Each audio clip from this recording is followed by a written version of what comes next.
जय श्री लक्ष्मी नारायण। मेरे प्यारे दोस्तों, आइए आज हम श्रीमद् भागवत गीता के 15वें अध्याय का पाठ करते हैं। ओम नमो नारायणाय भगवते वासुदेवाय। ओम हरि ओम तत्सत।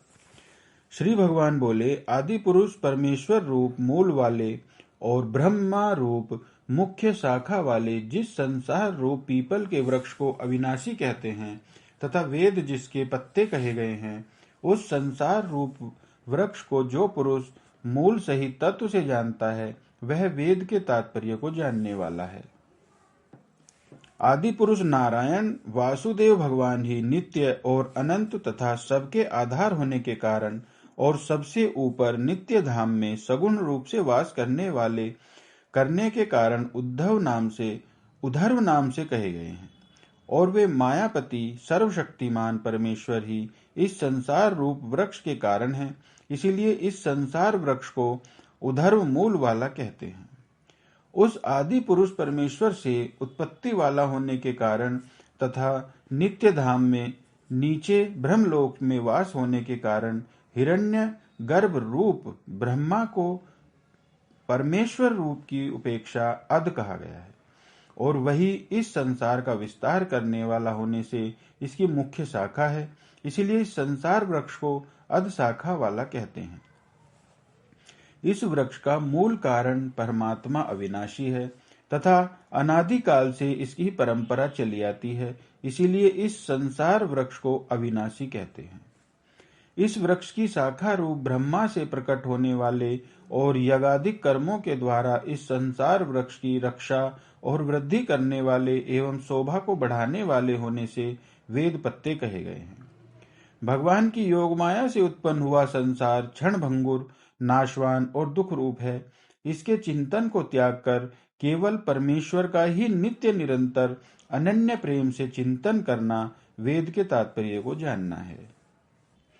उस संसार वृक्ष की तीनों गुणों रूप जल के द्वारा बढ़ी हुई एवं विषय भोग रूप कोपलों वाली देव, मनुष्य और त्रियक आदि योनि रूप शाखाएं नीचे और ऊपर सर्वत्र फैली हुई हैं तथा मनुष्य लोक में कर्मों के अनुसार बांधने वाली अहंता, ममता और वासना रूप जड़ें भी नीचे और ऊपर सभी लोकों में व्याप्त हो रही हैं।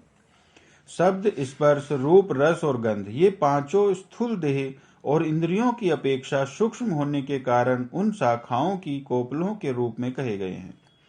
मुख्य शाखा रूप ब्रह्मा से संपूर्ण लोकों के सहित देव, मनुष्य और त्रियक आदि योनियों की उत्पत्ति और विस्तार हुआ है। इसीलिए उनका यहाँ शाखाओं के रूप में वर्णन किया गया है।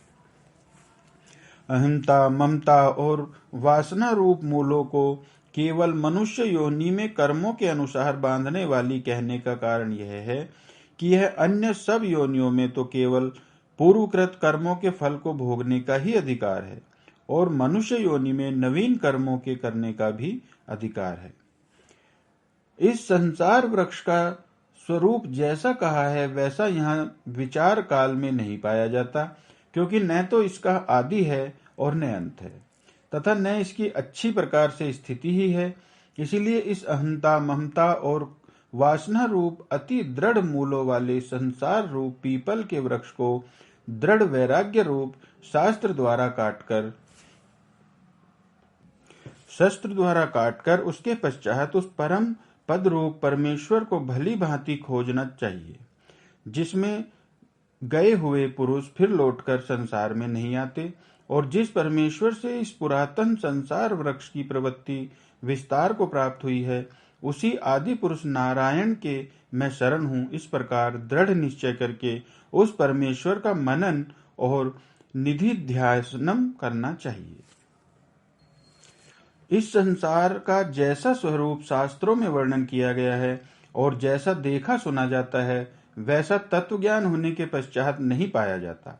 जिस प्रकार आंख खुलने के पश्चात स्वप्न का संसार नहीं पाया जाता। इसका आदि नहीं है, यह कहने का प्रयोजन यह है कि इसकी परंपरा कब से चली आती है, इसका कोई पता नहीं है। इसका अंत नहीं है, यह कहने का प्रयोजन यह है कि इसकी परंपरा कब तक चलेगी, इसका कोई पता नहीं है। इसकी अच्छी प्रकार स्थिति भी नहीं है। यह कहने का जो प्रयोजन है वह यह है कि वास्तव में यह क्षण भंगुर और नाशवान है। ब्रह्मलोक तक के भोग क्षणिक और नाशवान हैं, ऐसा समझकर इस संसार के समस्त विषय भोगों में सत्ता, सुख, प्रीति और रमणीयता का न भासना ही दृढ़ वैराग्य रूप शस्त्र है। स्थावर जंगम रूप यावन मात्र संसार के चिंतन का तथा अनादिकाल से अज्ञान के द्वारा दृढ़ हुई अहंता, ममता और वासना रूप मूलों का त्याग करना ही संसार वृक्ष का अवान्तर मूलों के सहित काटना है।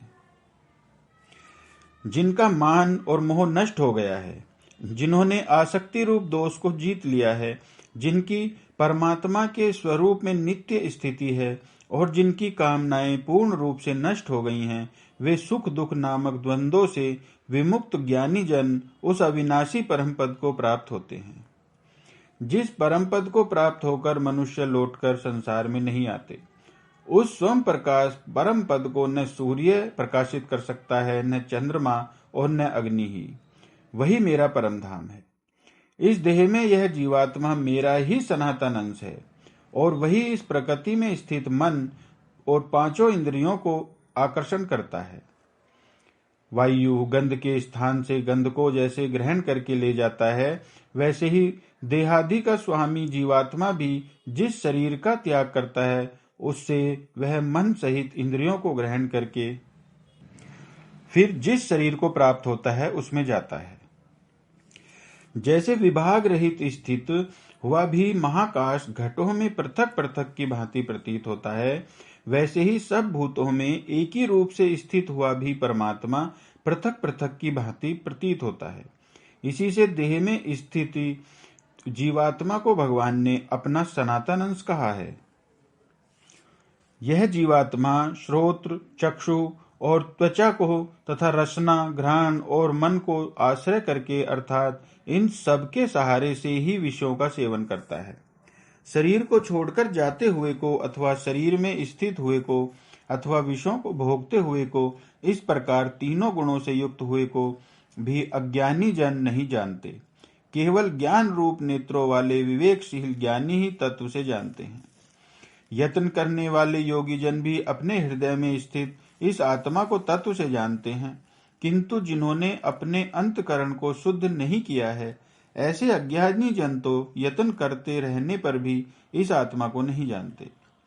सूर्य में स्थित जो तेज संपूर्ण जगत को प्रकाशित करता है तथा जो तेज चंद्रमा में है और जो अग्नि में है, उसको तू मेरा ही तेज जान। और मैं ही पृथ्वी में प्रवेश करके अपनी शक्ति से सब भूतों को धारण करता हूँ और रस स्वरूप अर्थात अमृत में चंद्रमा होकर संपूर्ण औषधियों को अर्थात वनस्पतियों को पुष्ट करता हूँ। मैं ही सब प्राणियों के शरीर में स्थित रहने वाला प्राण और अपान से संयुक्त वैश्वानर अग्नि रूप होकर 4 प्रकार के अन्न को पचाता हूँ।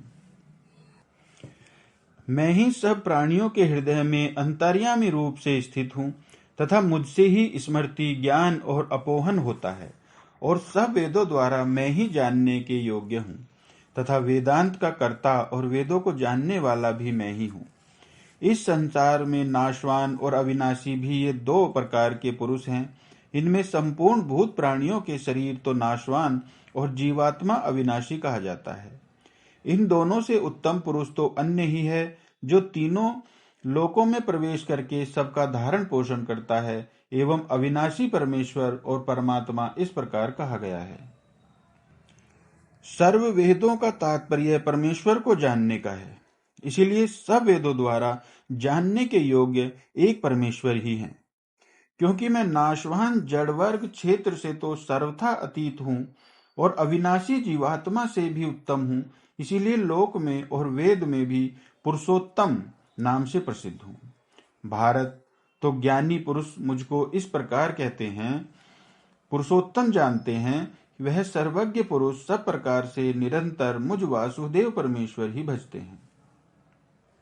हे भारत, जो ज्ञानी पुरुष मुझको इस प्रकार तत्व से पुरुषोत्तम जानता है, वह सर्वज्ञ पुरुष सब प्रकार से निरंतर मुझ वासुदेव परमेश्वर को ही भजता है।